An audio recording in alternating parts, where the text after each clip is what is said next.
আসসালামু আলাইকুম everyone, welcome back to my channel busy life in cooking. আমি আজকে আপনাদেরকে তৈরি করে দেখাবো সাবুদানার ক্রিমি পায়েস। দুধে ভরপুর মজাদার এই ক্রিমি পায়েস একবার খেলে এর স্বাদ আপনারা বলতে পারবেন না।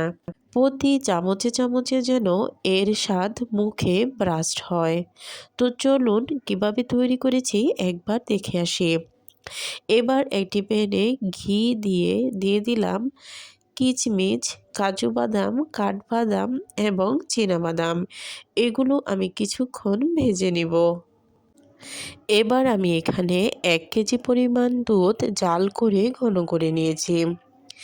এবার এই দুধটা কিছুক্ষণ জাল করব এবং এখানে দিয়ে দিলাম ৩টা এলাচ এবং দারুচিনি।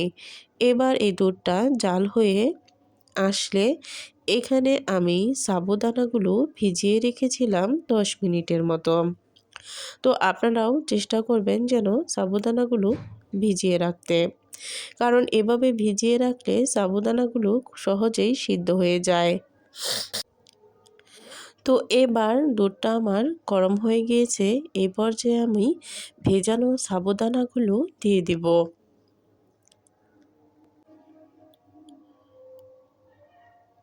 এবার দেখুন সাবুদানাগুলো দেওয়ার পর কিন্তু দুধের নিচে সাবুদানাগুলো ডুবে গিয়েছে। তো আপনারা কিছুক্ষণের মধ্যেই দেখতে পারবেন, যখন একদম গরম হয়ে আসবে ধীরে ধীরে কিন্তু সাবুদানাগুলো ফুটতে শুরু করবে।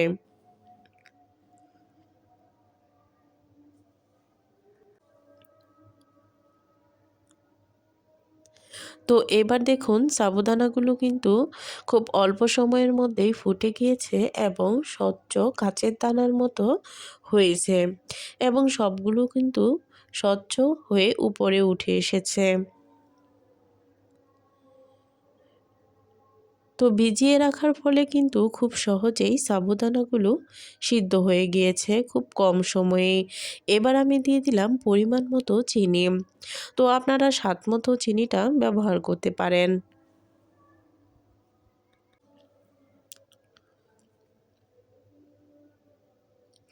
তো এবার আমি এখানে ব্যবহার করব কাস্টার্ড পাউডার। আমি এখানে অল্প কিছু কাস্টার্ড পাউডার নিয়েছি। এবার কাস্টার্ড পাউডারটা সাবুদানার পায়েসের সাথে মিশিয়ে নেব।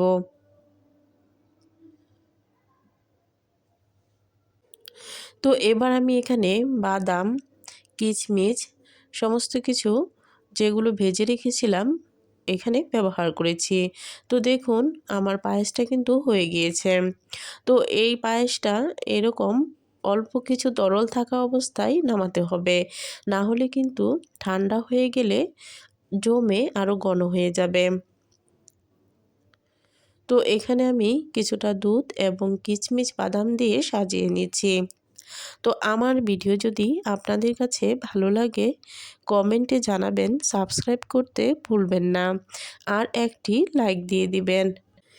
এই মজাদার সাবুদানার ক্রিমি পায়েসটা অবশ্যই বাসায় একবার ট্রাই করবেন।